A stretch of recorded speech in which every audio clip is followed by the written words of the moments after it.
Hi everyone, welcome to a new episode. I'm glad you're there. Thank you very much to Thaine as well to joining us in this new week. This week we're going to talk about Brazil and about her a little as well. Thaine, would you like to present yourself? Hi, Ricardo. Thank you very much for inviting me. Thank you. It's nice to talk to you always. And yes, my name is Thaine. I'm from Brazil, as you introduced, and I'm 29 years old. I'm from the south of Brazil. I'm from Curitiba. It's the north of the south because Brazil is Okay. quite big. Yeah. So it's one state below the state of São Paulo.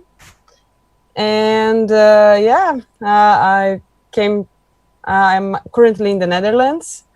I came here for my master and now I'm doing my PhD here. I'm in the last year of the PhD. It's a super fun process that's coming to an end. And I work with water, which is also super fun, and that's why I came to the Netherlands. And other than studying water, I do like a lot to dance. So back in Brazil, I started during the bachelor with Brazilian dances, and now in the Netherlands, I dance tango mainly. And yeah, and also last year I found out that beach volleyball is super fun. So that's also one of my hobbies. And of course, having dinners with nice people like you, Thank you. eating different foods, and trying different stuff. Nice, really nice. You said you like to dance very much, especially tango. You said. Did you used to do that in Brazil as well, like dance tango, or because the most worldwide known dance of Brazil is samba, I believe. So, did you ever practice it, or you stayed with tango all the time? Well, it's quite interesting, I do think, because everybody you meet, either they say, "Oh, you're Brazilian, football, football, samba, samba," and I didn't know how to samba. Yeah. I actually learned how to dance in a dance school, and many Brazilians they learn to dance like in in dances in a wedding or something. I learned a bit with my mom, but it was very basic Yeah. compared to some other Brazilians. And tango, it was quite hard. When I was dancing in Brazil, for some reason, after 2 or 3 months, the tango lessons would just die, and the people would do the easier dances that you just go and have fun. So for real, I started tango really intense here. The Netherlands. Yeah. Okay. And you said you are from Curitiba. I'm curious to know how big a city it is. You said it's somewhat close to São Paulo, which is a giant city, like with 10 million people around that, I believe. What's the size of Curitiba and how far is it from São Paulo, and how was it to grow up in Curitiba? Curitiba. Uh, for yeah, then there is this issue of scales that's very interesting. Yeah. Like we were discussing, so Brazil is almost like a continent. Curitiba is one of the small capitals of Brazil. We have more than 20 capitals and is one of the small ones. And so we have in the main city about 2 million people. And if you count the outskirts, it goes to 4 or 5 million. And for us, that's climb, but it's bigger than most other cities in the Netherlands, other than Rotterdam and The Hague. And yeah, growing up there, it's nice. I mean, I grew up in a neighborhood, mostly in a neighborhood that is a bit outside the city center. So I could walk to school, and I have friends close by that after the danger of letting kids, it's not like in the Netherlands here. It's very fun that you see teenagers or even kids going to school by themselves at 10 years of age, and that's not how it was back home. But still, I had quite some freedom growing in a neighborhood instead of the main city. I don't know, how was it for you? In Portugal. Yeah, basically, it's also not so common to see 10-year-old kids going by themselves. At least in the place I live, because I live in a town or a small town, so it's not so common to see 10-year-old kids going to the school by themselves. In the big cities like Lisbon, and I've been studying there as well, so I and going to the public transportation and so on. So I have quite a notion of how it works. I sometimes I would see some kids going by themselves to school, but a little bit older, I believe, like on their 14, 15, 16 years, I believe. So a little bit older. But aside from that, I would say normally the parents drive them to school or go with them in the public transportation until school. So yeah, but it's quite safe. So especially in the place I grew up, I had the opportunity, if I wanted to be on the streets playing with kids. Specifically for me, in the location of the town where I grew up, there was a small number of kids around, not considerable, but a small. But there wasn't at my time there wasn't too much the habit of going outside. We didn't had a playground to get together and play. So we didn't in the specific place of the town I grew up. We didn't have that habit of going out and play together. More at school and so on. But there are places, of course, in which kids get together and they can play in the streets safely normally. In the big cities, it's a little bit different, of course, because there are more people, sometimes more danger, but it should be okay. Yes. But you also heard from your parents, like in my time, Yeah, we would definitely. play in this street and bike everywhere and blah blah. And nowadays, Yeah, it's true. Definitely, they talk a lot about those times, like 30 years ago or so, in which they would stay all day in the streets playing with their friends, people from all ages, sometimes from 10-year-olds to the 18-year-olds, all together playing and doing sports or other activities that they just came to their minds, like cycling, whatever. But yeah, staying a lot of time in the streets, and at my time it was a little bit different already with the rising of computers and things like that. We would play together at school, of course, but then when we would go home, we would not so much get out to the street and play together. At least in my case, in the specific place of the town I live. Yeah. yeah, but that's true. And I remember that when I was then getting towards more teenager age, like in high school, it was very common for a lot of friends of mine, mainly the boys, to get together and go to a place where there were a lot of computers and participate in online games. So half of the beginning of teenage years was to convince your mom to let you go and spend the whole night playing computer games in one of these internet cafes. Yeah. Yes. Yeah, in my case, that didn't happen so much, but I think it depends on the group of friends you had. I have friends now at university that talk to me. They spend hours playing in the computer online.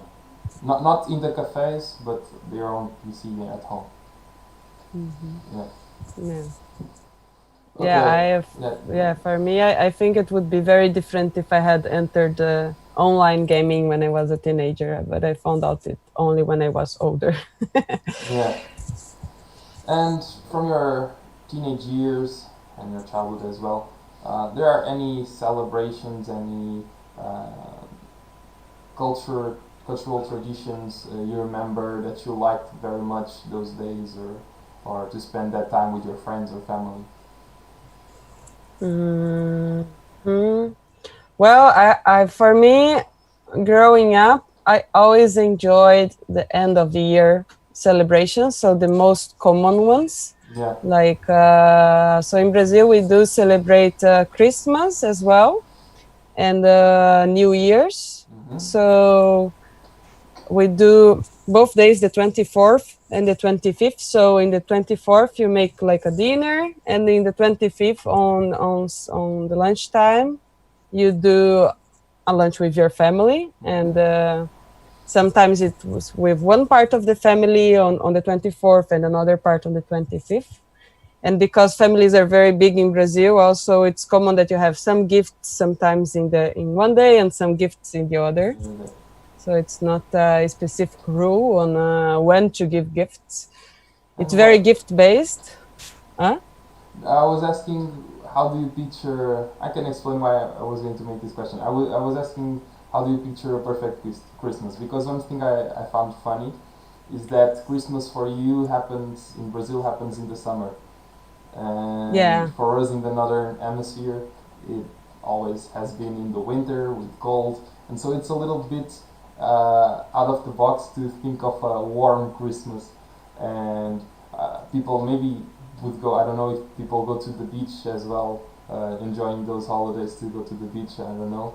I know it's a more friendly-minded celebration, but if they have some free time, I don't know if they do that. But they can do, because it's the beginning of summer there, and that's something really funny. I remember I used to watch like an historic TV show about the football club I support, and I remember they were talking about a Brazilian player that played in the football club I support, and they were saying, oh, he was born on the 20 something of December at the beginning of summer, and I was like, because for us in the northern hemisphere, it's really funny that we associate December and January and February to cold weather and rain and things like that. But when you think about the southern hemisphere, you can't do that association anymore. It's the opposite. Like, what we associate with summer and good weather, like July, August, for you guys it's the winter. And I find that difference really funny, because it's counterintuitive to us. Yeah, that's true. That's true. And but you know, it's funny, it's like that, but we still have like the traditional Santa Claus. That's also something in Brazil. So you will the closer you get to Christmas, and nowadays the earlier and earlier, because they want to sell or whatever, you see in the supermarkets and in the streets the Christmas tree is like the American one with that tree that we don't have in Brazil, by the way. Okay. That is very triangular, and with snow on top, and the Santa with these clothes that are super warm. Yeah. So it really doesn't make sense for our culture, but yeah, I mean, it's there, and but indeed, everybody's in dresses and in flip-flops. And for the Christmas, I suppose it doesn't change that much. So we just get together and we do barbecue, but we do barbecue almost every weekend if we can. So, but then the food is a bit different. And in Christmas Eve, I think we only eat fish, and or it's something related to the New Year's Eve, I suppose. Because there are some superstitions on, if you pick an animal that moves the feet behind, you're gonna get behind in the new year. It's something like that. So you pick a fish that doesn't do anything like that. I don't know. It's just like that. You choose a fish that walks in the right direction. Or sort of. Yeah, I should get in touch with these traditions. It's very interesting when you look at them. But what is very common that might be very different in that perspective is in the new year. So me and my family, we spent quite a few holidays close to the beach. It's very common as well in Brazil. If Brazilians have access to the beach, they're going to drive 1, 2, 5, or 8 hours to go to the beach in their holidays. It's very, very common, and we've done it. And in the new year, you go to the beach and you see the fireworks in the beach. It's very common, and in some places also they have this superstition. For some people, it's important of jumping 7 waves, because in Brazil we have this religion called candomblé, and in candomblé it's a African rooted based religion. It's super interesting, and there is this figure that is called Iemanjá, and she's sort of the protector of the oceans, and there is something that she's going to protect you through the year. I'm not sure, but it's for her that you do the 7 jumps in the waves. Yeah. Yeah.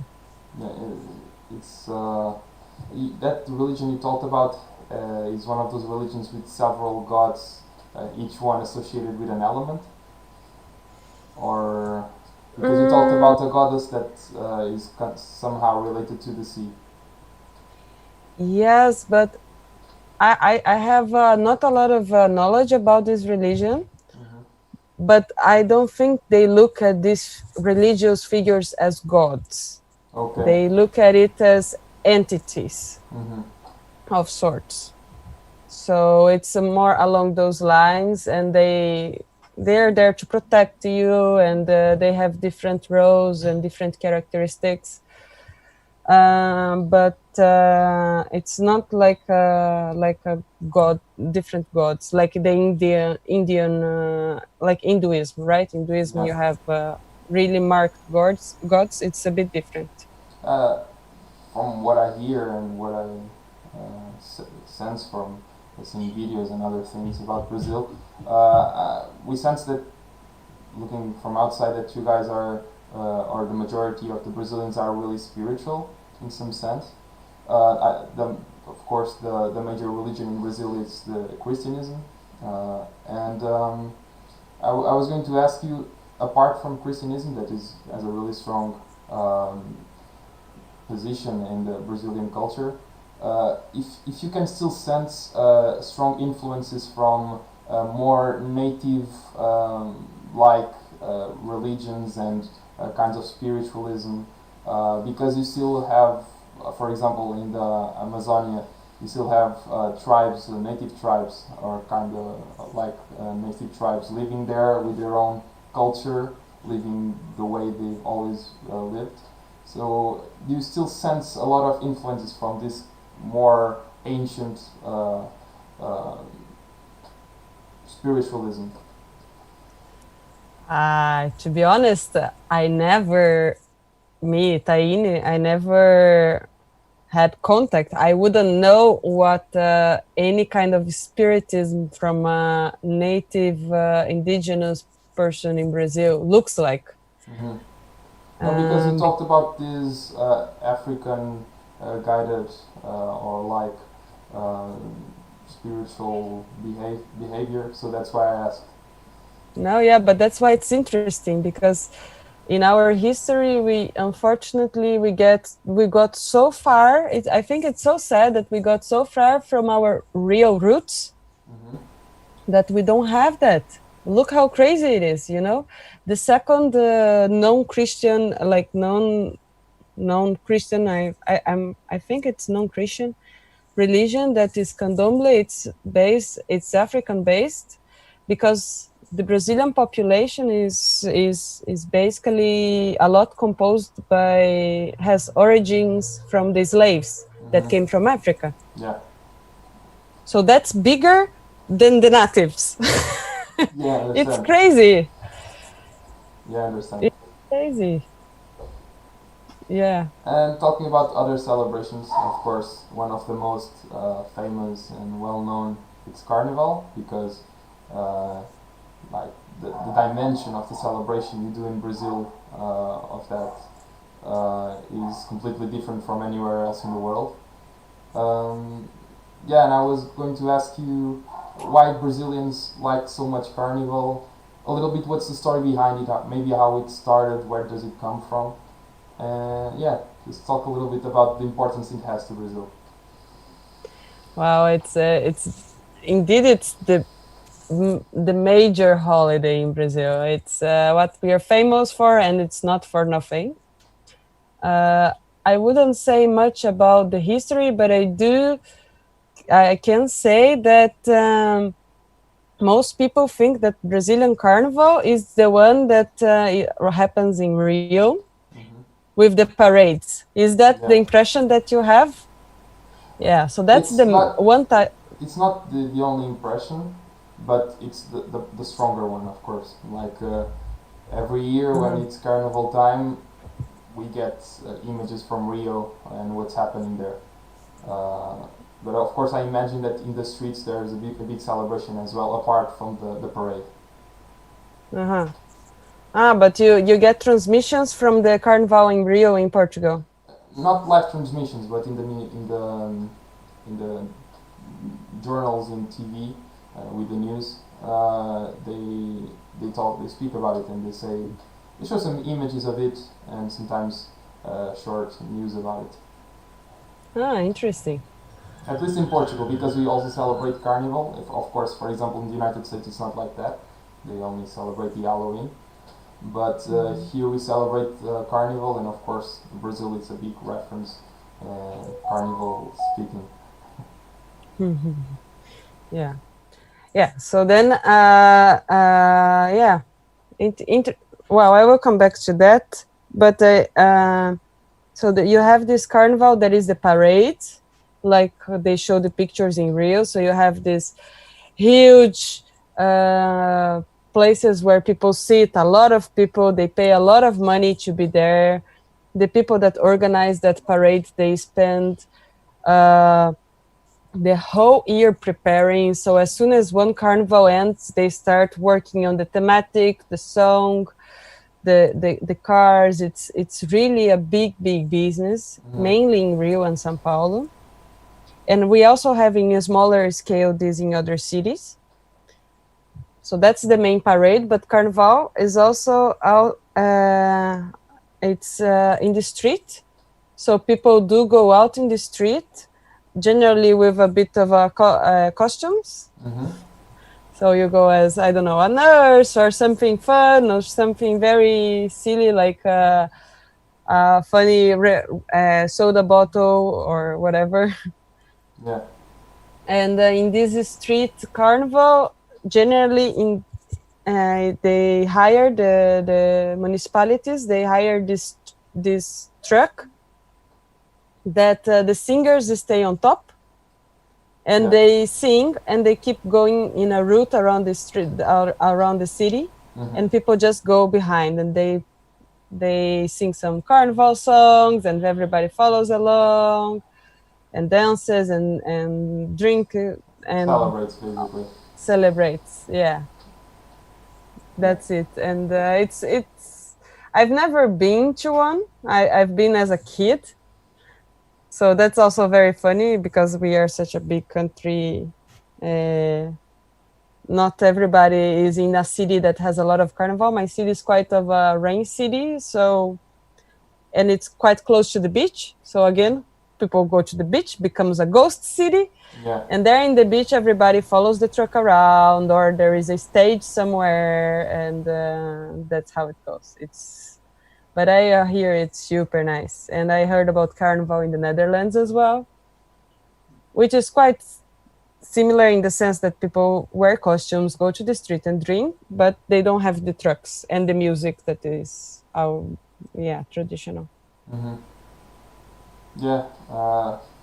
When I was in the Netherlands, I didn't catch the carnival part, so I have no idea.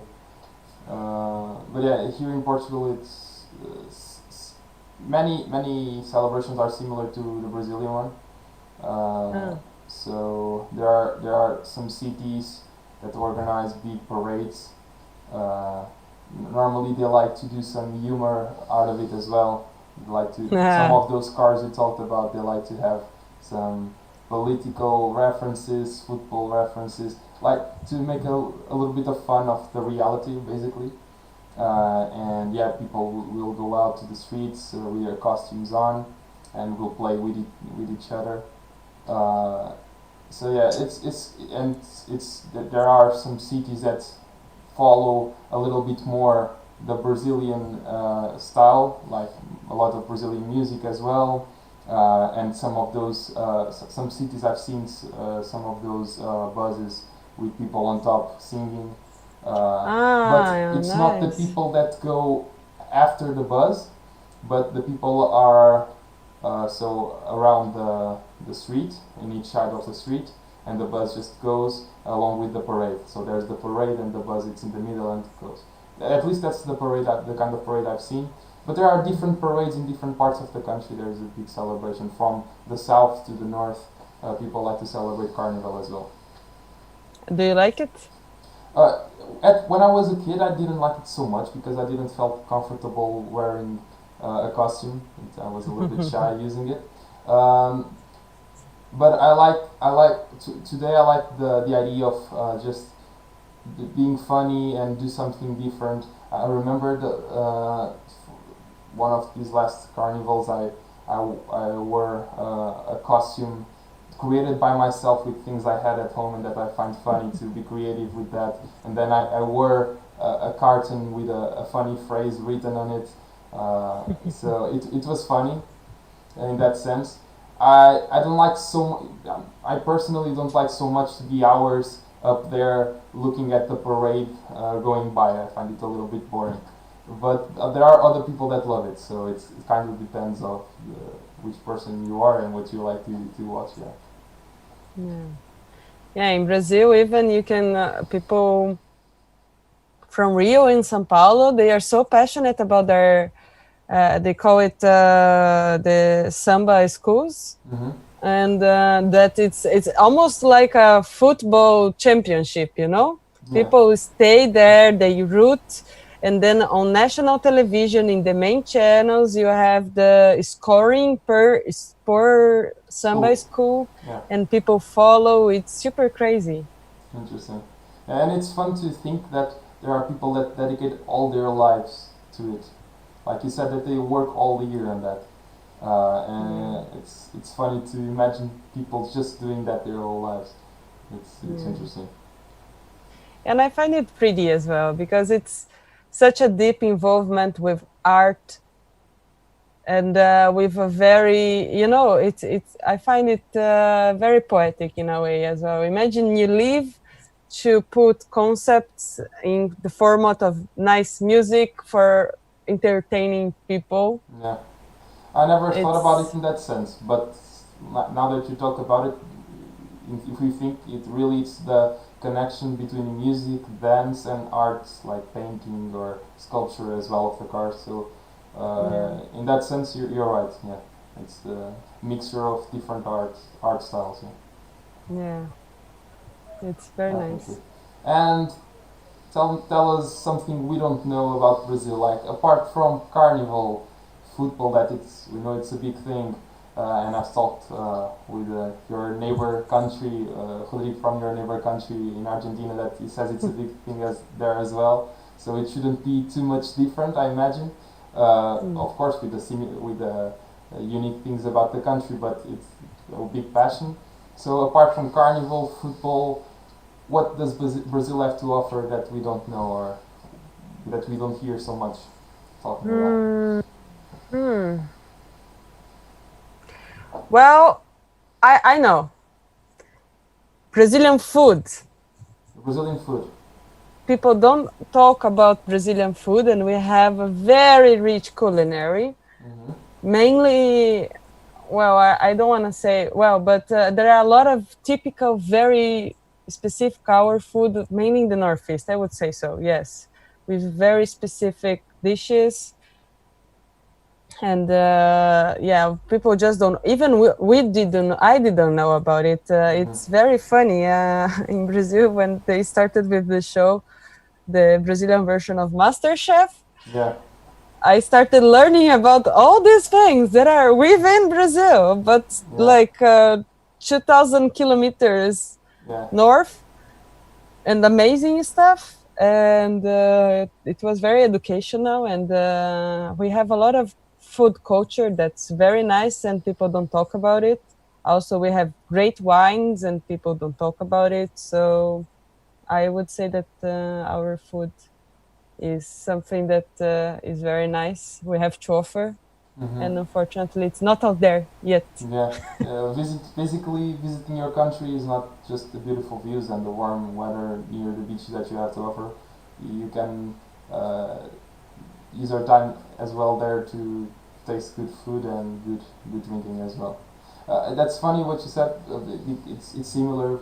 I see between big countries. Nihar from India said it's a similar thing that like this country India is so big that the culture it's varies a lot from place to place, and the food is one of those things that varies.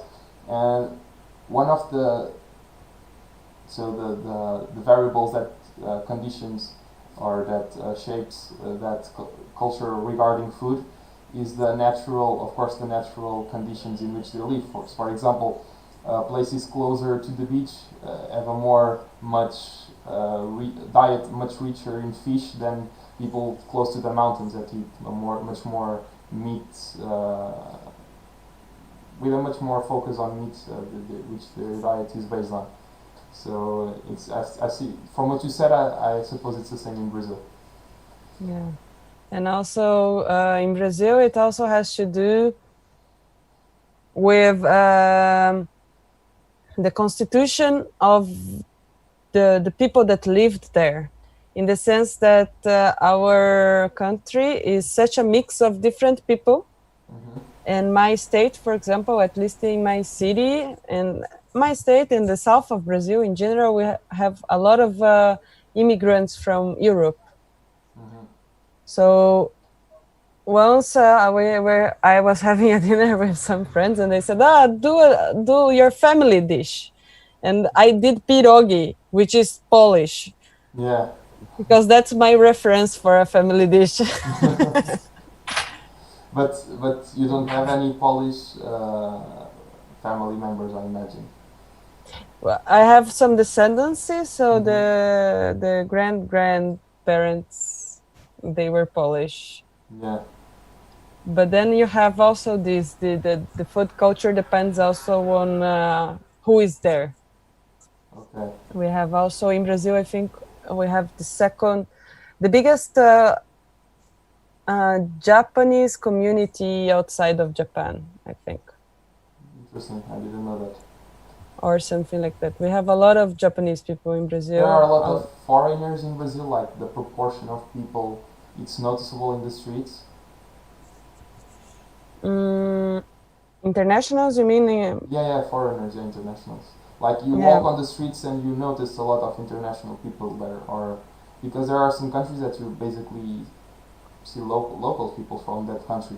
But there are some places, special, not normally near the biggest cities, or at least in Portugal, it's like that. So if you go to Lisbon and Porto, it's normal to see a lot of international people, and Algarve as well, especially during the summer. The more tourism, the hot spots for tourism, it's normal to see people there from different countries. In smaller locations or in different locations from that ones, you can see international people, but it's not such a big proportion. And now, since you talked about these different foreigners that live in Brazil, that's why I was asking if there's a big proportion of international people in Brazil. Well, I would say that outside of the touristic areas, not really, indeed. Maybe close to the borders. So along the borders, there should be quite some exchange. And you see also, I think that's increasing a lot. You see also when you walk around universities. Okay. But generally, first, access to Brazil is quite a barrier, because it's either coming from South America, and the language is a big barrier. Yeah. It's Brazilians basically only Portuguese speak to Portuguese. Okay. Sorry? You said the language is a big barrier because Brazilians only speak Portuguese, mainly, normally. But that's a barrier from the people coming from the borders that speak Spanish. For the rest of the internationals, what did you mean? I mean in the sense that Well, the Brazilians that live closer to the borders, they do tend to speak of some Spanish, but the Brazilian density of population is mainly along the coast. Yeah. And there, people might speak even more English than Spanish. It's super crazy about this as well. We have, unfortunately, very poor connection with our neighbors, mainly because of that. We are all the way towards the coast, Yeah. and they are all the way to the other side. Yeah, I understand. So unless you live in that area, we don't have a lot of influence. Yeah. And so I imagine you have English classes in school. So I think that you said that most Brazilians only speak Portuguese, if I understood well. So Yeah, that because should change with time, I imagine, no?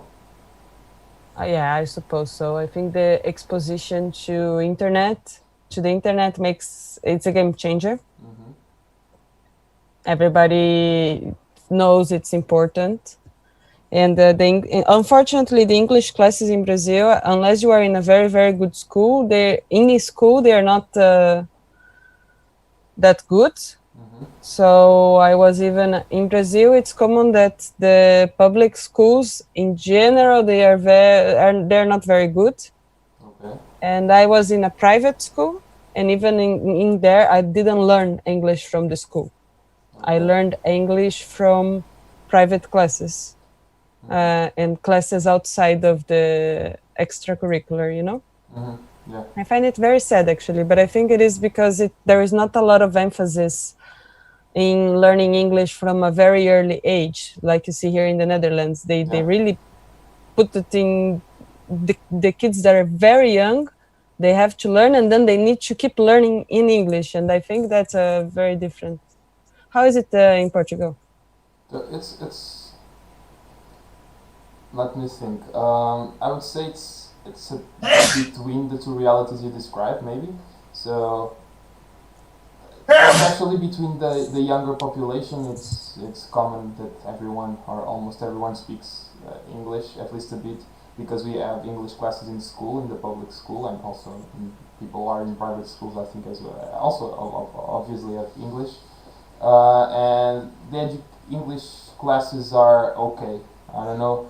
I don't think the level is really high, like the quality of the education in English classes is super high, but it's more than enough to speak at least the minimum to have a good conversation with someone. So, of course, going to university, which you do more work, more assignments in English, and sometimes you have to do presentations in English. If you have the opportunity, as I had, to go outside, it's also an opportunity to develop even more English. But even if you don't have, going to university, you are much more exposed to English than you are in high school or before. So it's a good stimulation for your level of English.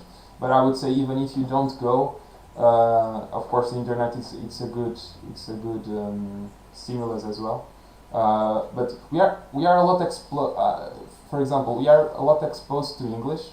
Like, for example, the movies from the US, we don't, how do I say this in English? So we don't substitute the voices from the characters. We just put some subtitles on, and we see the movies in the original language. I think in Brazil you have the more tendency to substitute the voices, and in Spain as well. In other countries I know they have some tendency to do that. In Portugal we rarely do that. More in cartoons for kids. But in movies, we don't, apart from cartoons, we don't usually do that. It's normally in English with subtitles, which is good because you listen to the language and it's easier to get a better pronunciation. So you are more exposed to the language, and that's good. But then it depends on how much you train. So we have some classes in school which get you into the language, but don't get you into really developed state or level of English. But then it depends of how much you expose yourself in your free time to English, and how much you practice, how much you read in English. If you almost don't do nothing and you don't pay attention to classes on school, your level will be poor. But if you are more or less focused in classes and you learn, and then you develop that in your free time, you can get a really good average level of English. And I think between younger people in Portugal, the level of English is quite good. It's good basically. Yeah. It's not as good as the Netherlands, but the level of English in the Netherlands is really high. As like Thomas said in the interview he had with me, he almost doesn't know which his native language is, if it's English or Dutch. So that says a lot. But yeah, I would say the level of English in Portugal is good. It's good. And and I was curious, how does it work access to the university in Portugal? Maybe I can ask you the same about Brazil, but it's just so we have national examinations for the different courses we have in high school, and those national examinations serve as entrance examinations for a university. So the whole system is coordinated to consider those national examinations at those courses we have in high school to serve as examination proofs to go to university. And then they have a system in which they use half of our grades, in which half of our grades come from those entrance examinations, which are those national examinations, and the other half is weighted with the grade we have from the years of studying. For example, we have high school, which is 3 years. So imagine you have an average grade of, here in Portugal we evaluate things from 0 to 20, so imagine you have an average grade of 16, for example, which is a good grade. 0 to 20, seriously? Yeah. That's so weird. Yeah, but I was saying, yeah, if you have an average grade of 16, and then you do the national examinations, and you have an average grade of 17, so you have an entrance grade of 16 and a half. And unlike the US, for example, that I know the system is different, you go into so our best universities are the public universities, not so much the private ones. So you are chosen to the public university based on your grade. So if your grade is 16 and a half, and they have 80 positions for people to go into that degree in that university, the top 80 applicants to that degree in that university are chosen are accepted basically. So it depends on your grade just. I know in the US they do interviews and it's different. There's a different evaluation of the candidate, but here in Portugal it's strictly about the grade. Which I think their main concern is that it is fair for everyone. Of course, you can argue that only the grade doesn't say everything about the student, but there's not a perfect system everywhere, so that's the system we have here. One thing nice is that the public universities are the best universities in the country because it facilitates the access of people to good education. I see that in the United States, I don't know how it is in Brazil, but if the private universities are the best, I can imagine it's similar. You have to have really expensive loans in order to get a good education.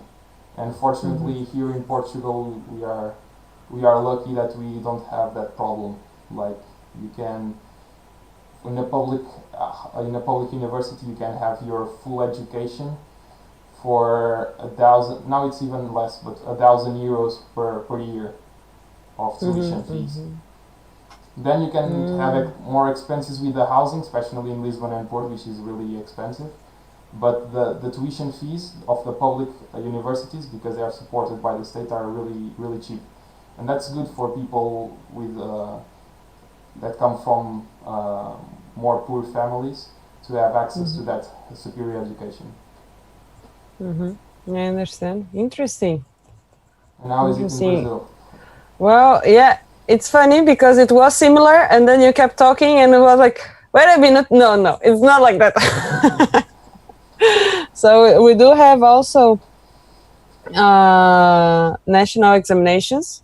When I was at the time of entering university, it was more common that the university has its own exam. So if I want to enter this university, it's this test. So people needed to study a lot and do different tests. but there was already the national one, but it was not that much used. And also in Brazil, the public universities are the best in general, and that's why they are the hardest to get inside. Yeah. So you also have a lot of private universities, but generally they are quite easy to get in comparison. But then the difference is that to get inside, it is only the grade from the exam. Yeah. And this exam is nowadays used more and more, the national one. So it's being adopted by more universities. And yeah, it doesn't matter whatever grade you had in high school, if you are managing to hit the scores in the exam, and you did finish your high school, of course, that's also important. Yeah. Then you can get in. And what we also have, I don't know if you have in Portugal, we have a quota system. Yeah. For poor people, for indigenous people, and for people that are Afro descendants. So the ratios vary, or not. I'm not sure. Yeah, I think it depends on the university as well. Yeah. It has been changing over the years, but we do have a system that some spots are reserved for people of different groups, for some minorities. Yeah. Minorities, no, because they are not minorities, but because of many social. Yeah. Basically, people who face hardest challenges. Yeah. Like be it economical challenges or whatever. Yes, exactly. Yeah. And I think I've heard that you have a free superior education, like university education, right? You don't have tuition fees. Yeah, that's another difference. We don't have tuition fees. Yes, and we even not only that, the public universities are free, and for the students that can show that they don't have a lot of money in their families, and they can get free passes for food in the university restaurants, which are already super cheap. So when I was in university, our meal, the lunch, was 1.30 reais, which is about 50 cents back then. If you would convert back then, 50 cents of euro for really, it was a lot of food. Yeah. So it was, and even this was for free, and they have also some accommodations that are either for free or either super cheap for the ones that have low income in their families. But that's also because a lot of the university courses in Brazil, a lot of them are apart, they are during the day. And people that don't have a good condition at home, sometimes they need to work. Yeah. So either they have some sort of subsidy or they don't do university because they need money. Yeah, I understand. Yeah. Okay. Moving on, basically, more to your experience outside of Brazil. I would like to ask you, which countries have you been on? What did you find most curious about them? And as often as you want, maybe you can do some comparisons between the reality you had in Brazil and what you had outside, and funny things you noticed between them. Okay. Well, growing up, I didn't get out of Brazil that much. We went once towards Paraguay, because Brazilians in the south, they go to Paraguay to buy stuff, because in Paraguay it's super cheap, super duper cheap. So even in my city, you have people that drive there. It's 8 to 10 hours just to go, and then it's the same amount, and it's still worth it. And they buy stuff for 5 lifetimes. And now it's a new trend that you fly to Florida to buy stuff. In the US? Yeah. Funny, yeah? And it's worth it to go to catch a plane to Florida to buy things? Apparently, it's a thing. Okay. Yeah. But I saw a bit of Paraguay and just a bit of Argentina. We stopped there in a city. And I had more international experience when I came here in the Netherlands for the master. Mm-hmm. So the first time I came, I traveled a bit one time with my brothers. They came to visit, and another time with my parents. My parents, they wanted to do the traditional European thing, so Paris and Vienna, also because of our family history. Mm-hmm. And we also went to Prague. And with my brothers, we decided to go for fun, and we went to London, Athens, the island there in Athens that I forgot the name. Jesus, I like that place that so much. I know the Greek have a lot of in, islands. yeah, but in what did, Greece, in Crete, of course, Crete. yeah. In Crete, in Greece, and also to Warsaw. And I traveled to some other places. I've been to the US as well, and Would you like to stand out one or two or three places you visited and the things you like the most about them? Or some lessons you learned of all this traveling, because these are new life experiences. You see things different from anywhere else, and sometimes you just learn new things, or you just think about things in a different perspective. yes, I think the thing I learned the most was that, for example, when traveling with my parents and my brothers, that was during my master. So we would stay like 3 days in each city and visit as much stuff as possible, and look around and enter the museum and read all the cards, and trying to complete everything, like tick boxes. Yeah. And now I would say that, for example, in the end of the year, I went to Portugal, to the house of some friends near Coimbra. It was very small houses. It was very small villages. I'm sorry. And man, if I travel nowadays, I would rather go to a place that is totally unknown in a different country, but go with a family or a person that I know, than to go to a place that I imagine, like Bangkok, for example. Bangkok should be nice, but I would rather go to some small village in Sweden and spend some time with friends there than going as a tourist to a place that I don't know anybody. That's changed, because then you get more in contact with the food. What does a local eat? Yeah, but you mean locals you know? Yeah, yeah. With someone you know, but that live there, like, because you went with your family, of course, so you knew them. You mean knowing the locals, so they can show you around. Exactly. Yeah, that's what I mean. Mm-hmm.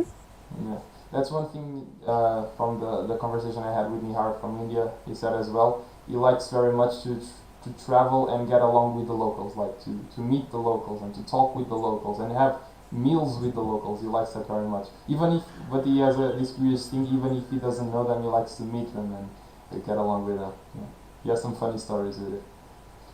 Yeah, but you were, and I think from what I understand from what you said, is that maybe you felt a little bit in a rush in the visits you've made to all these different countries with your family.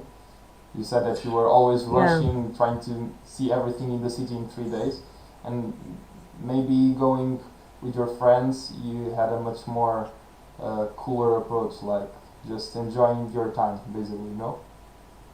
Yes, and I don't know if it's for me. I don't have a lot of knowledge about history or architecture, but European cities, for example, started to look like the same in a way. Of course, they are not, but it starts to have the same feeling if you go for 3 days and just walk around. Mm-hmm.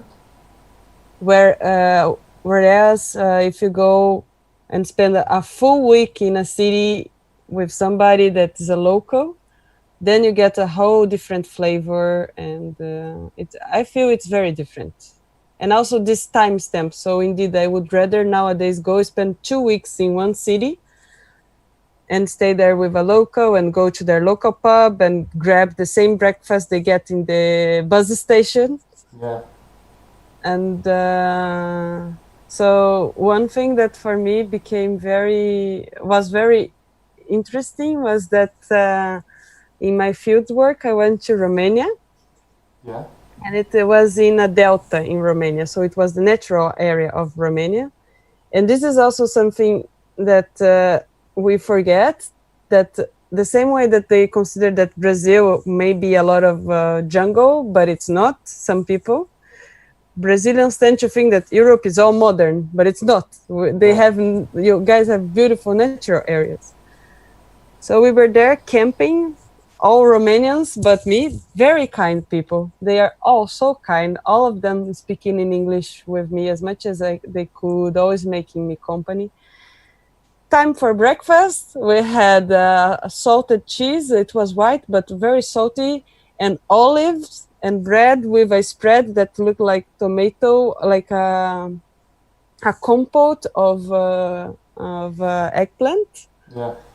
And for me, that was like, whoa, having this for breakfast, how is it possible? And that was very interesting.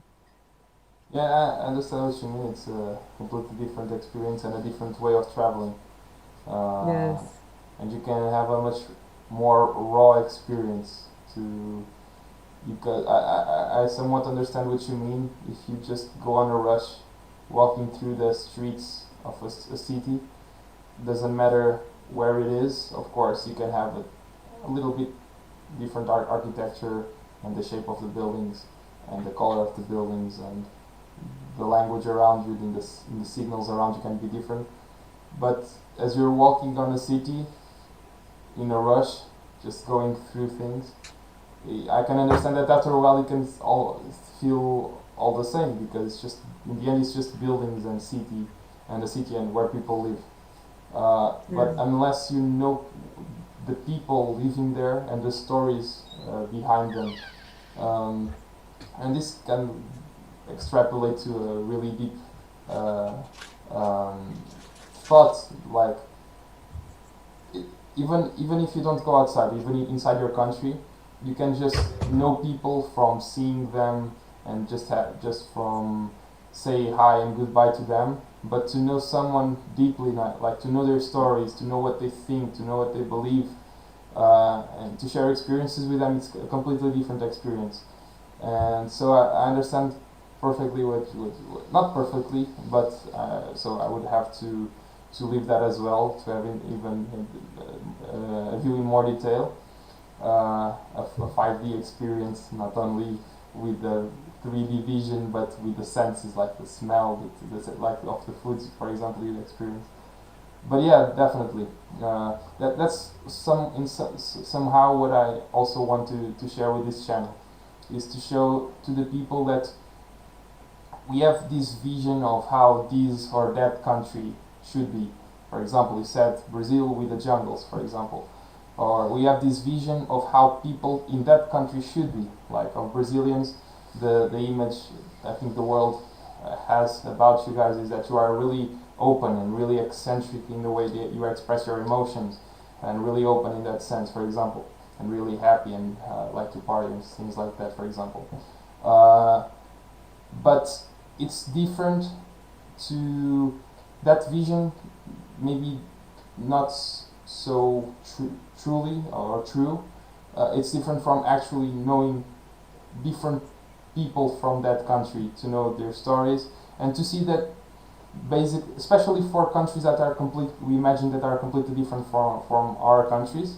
It's good to know these people, because you see that in the end, before you talk to these people, they seem a really far away picture in our brain that we only grasp and have really incomplete ideas about them, and they feel really distant.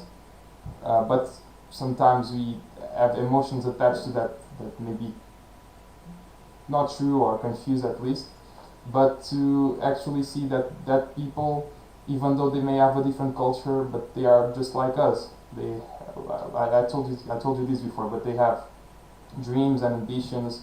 They've had their problems in the past. They've had their good moments, their bad moments. They have their story, and they have the future they want to achieve. And that it's a completely different perspective. And I think that's much more human to think about other human beings in that level than to just think about them as faraway pictures in our mind, because we tend to forget. So in our life, we are the main character, and we are really complex. We have a really complex personality with different tastes and behaviors and feelings.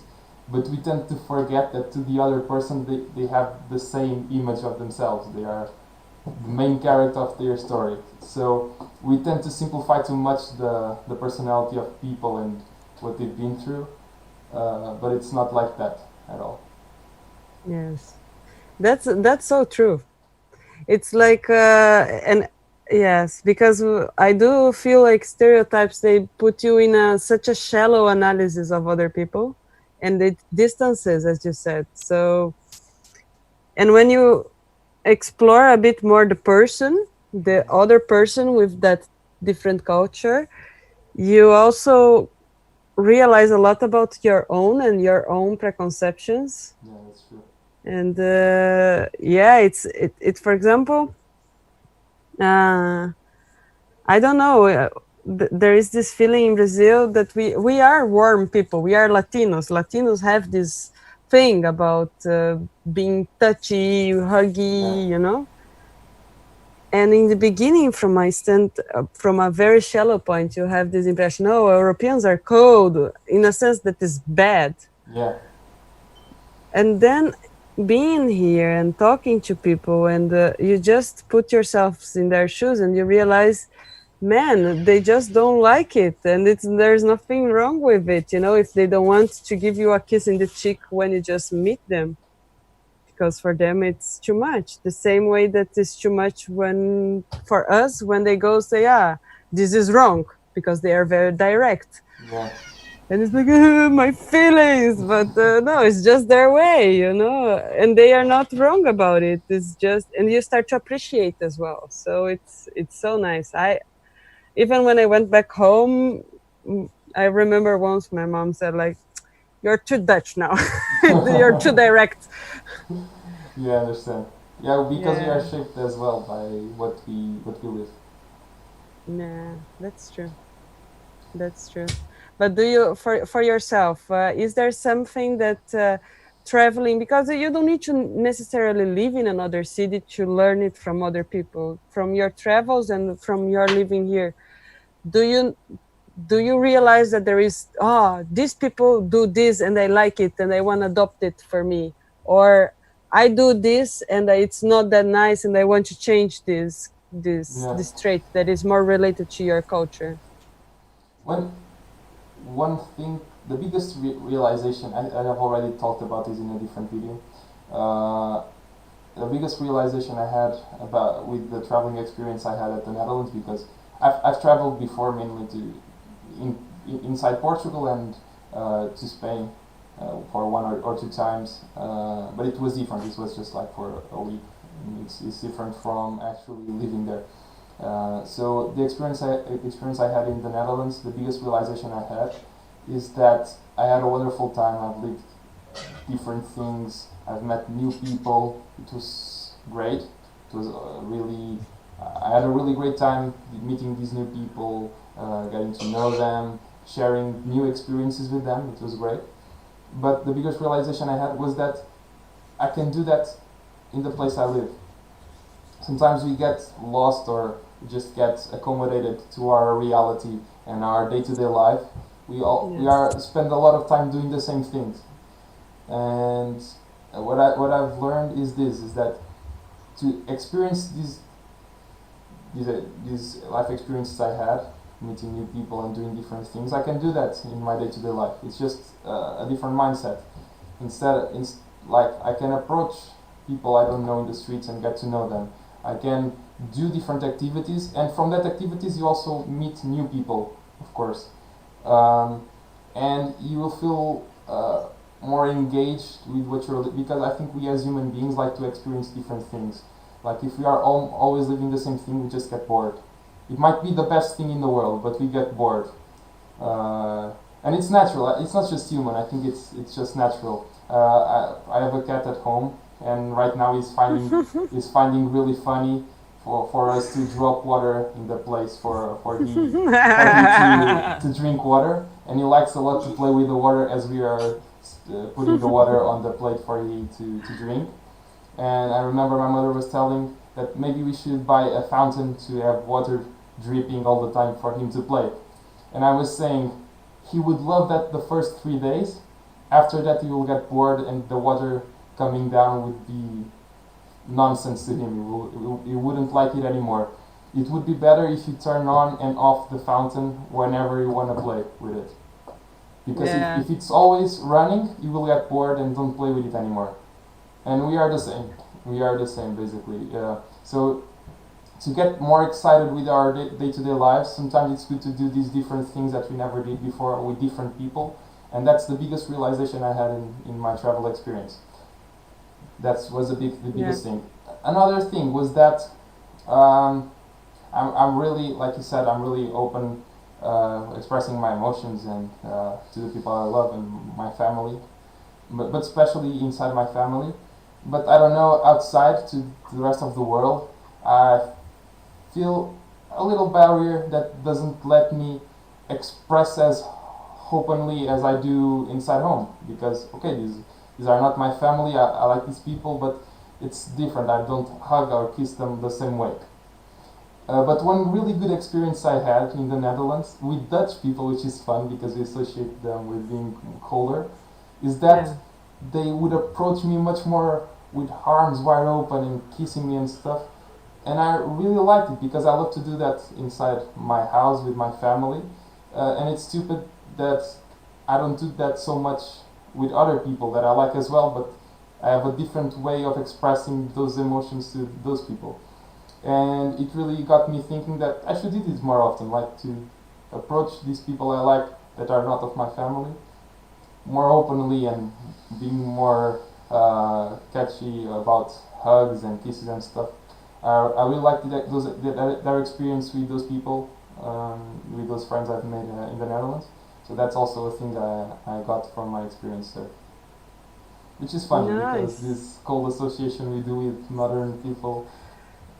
Yeah, but that's the crazy thing, right? You would expect that you are already the top of your culture in that sense, and then suddenly, no, there is a new way. Yeah. And that's super nice.